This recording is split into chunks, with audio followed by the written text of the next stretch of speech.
जैसे कि last episode में हमने देखा कि जियान अपने टीचर से प्रॉमिस करता है कि वो ये 3 रेयर ट्रेजर जरूर ढूंढेगा और उनकी बॉडी को जरूर गेन करवाएगा। अब हम उन 3 पावरफुल आदमियों को देखते हैं जिन्होंने जियान की बात मान ली थी और वो तीनों महफिल में बैठे हैं और एल्डर लेडी कहती है कि क्या तुमने जियान को ऑक्शन के बाद कहीं देखा है? वो 2 महीने से गायब है और शायद वो जियाओ क्लैन छोड़कर चला गया है। उसे किसी ने भी 2 महीने से नहीं देखा। अगर जियान यहाँ ना आया तो ये नॉय रीजन हमारे हाथ में ही होता, लेकिन वो जियान पता नहीं कहाँ से टपक गया और हमसे हमारा हक छीन लिया। लेकिन अब वो यहाँ से जा चुका है तो शायद हमें कुछ करना चाहिए। यहाँ हर तरफ अभी तबाही मची हुई है और यहाँ पॉलिटिकल स्टेबिलिटी लाने के लिए हमें यहाँ का राजा बन जाना चाहिए। वो तीनों इविल स्माइल देते हुए हंसने लगते हैं, यानी वो तीनों बगावत करने वाले हैं। वहीं जियान अब 2 महीने बाद अपनी पास को देखता है और वो बहुत ज्यादा शक्तिशाली हो गया है। न सिर्फ जियान के घाव भर गए हैं बल्कि इसके शरीर में कुछ बदलाव भी हुए हैं। जियान कहता है कि काफी महीने हो गए हैं मुझे स्काई बर्निंग टावर को छोड़े हुए और अब समय आ गया है कि हम जियामा एम्पायर जाएं।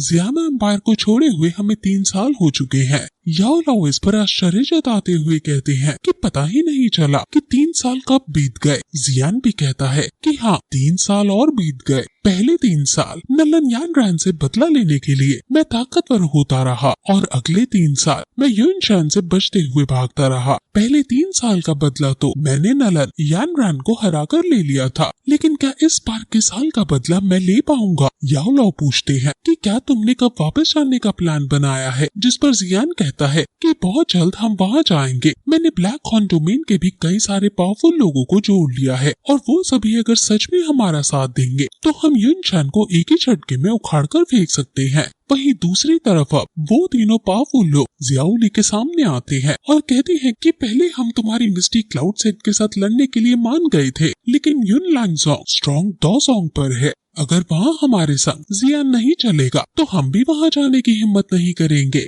जियान 3 महीने से हमें दिखा ही नहीं है और हम में से कौन है जो अकेले युन लैंगजोंग पर अटैक करने के लिए जाए? एल्डर लेडी कहती है कि ये किस रीजन में आजकल बहुत मेस हुआ पड़ा है और ये फैंगचैंग यानी यहाँ की राजधानी बहुत अनवांटेड अटेंशन ग्रैब कर रही है और क्योंकि यहाँ जियान भी नहीं है इसलिए यहाँ कहीं कोई दिक्कत ना आ जाए, इसलिए हम तीनों यहाँ की गद्दी ले रहे हैं वापस। वो ये सब बात कर ही रहे थे कि तभी वहाँ जियान आ जाता है और कहता है कि क्या किसी को पुराने एग्रीमेंट से कोई दिक्कत हो रही है? अगर हो रही है तो सीधे मुझसे आकर वो बात करे। अब वो तीनों फिर से थर-थर कांपने लगते हैं और एल्डर लेडी कहती है कि ओह मास्टर जियाओ, आप मुझे गलत ना समझो, हम तो बस मास्टर जियाओली से सेना में जोड़ने और उसे इकट्ठा करने के मैटर को ही डिस्कस कर रहे थे। जियान स्माइल करके कहता है कि क्योंकि तुम तीनों का कोऑपरेट करने का मन है तो अब तैयार हो जाओ, क्योंकि अब 2 महीने के अंदर ही हम जियामा एम्पायर की तरफ निकलेंगे। जब हमारा मिशन पूरा हो जाएगा तब मैं अपने दोनों हाथों से भरकर तुम तीनों को एम्परर पिल दूंगा।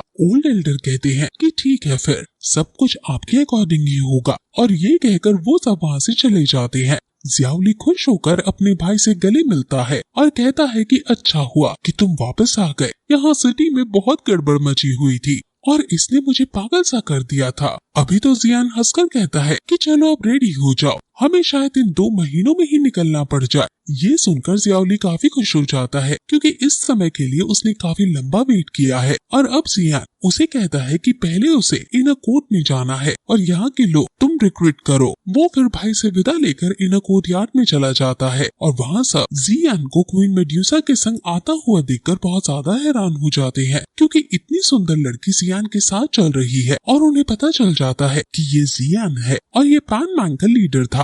वहाँ जियान एल्डर सू से मिलता है और एल्डर सू क्वीन मेड्यूसा को देखते हैं। जियान कहता है कि आप चिंता मत करो, हमारे बीच सब कुछ ठीक है।